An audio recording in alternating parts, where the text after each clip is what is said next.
Praise the Lord जय मसीह की मु आपणकर संजय सेनापति जेहोवा जिरी सिंगिंग मिनिस्ट्री तरफ आपण समस्त को ये कार्यक्रम में स्वागत करुच्ची।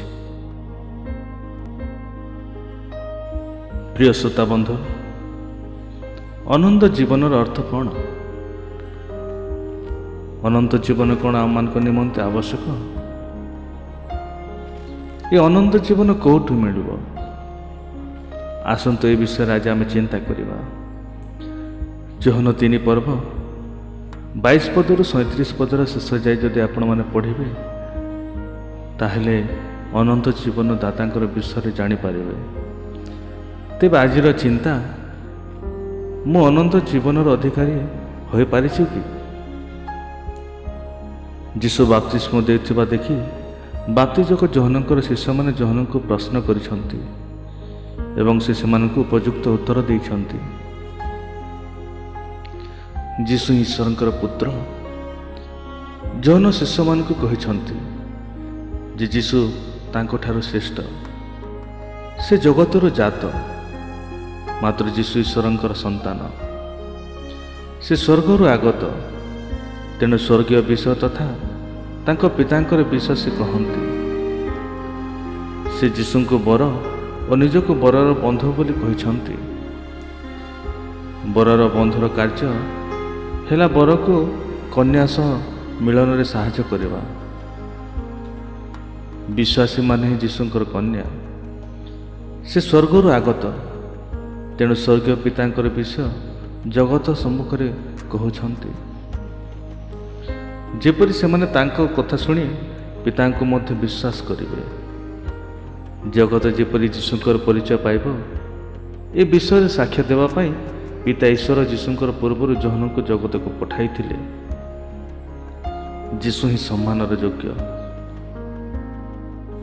जोहन साहसर सह साक्ष्य दे जीशु जे ईश्वरंकर प्रिय पुत्र यह तांको शिष्य मानक निकट में प्रकाश करथिले। पिता ईश्वर जहाँ कहते से वाक्य प्रभु जीशु प्रकाश करती।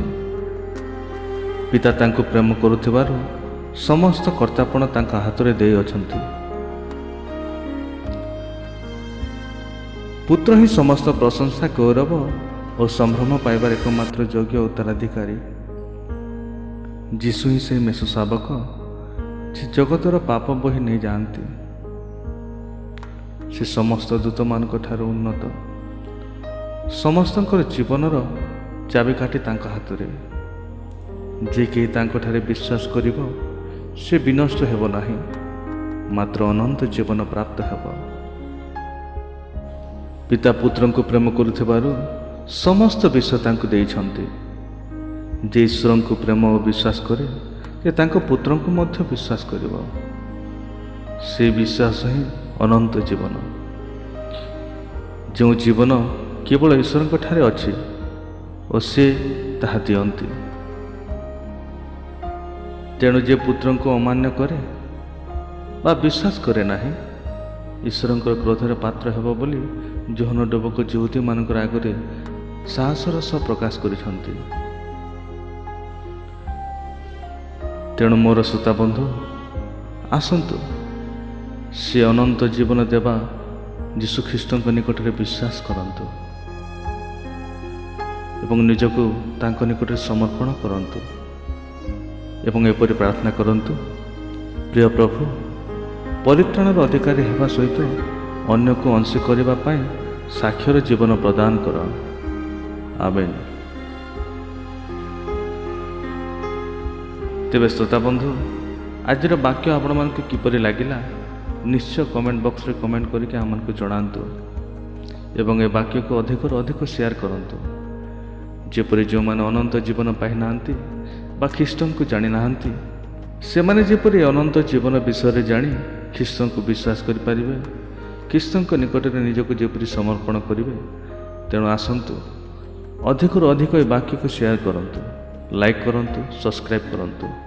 धन्यवाद। Praise the Lord. God bless you.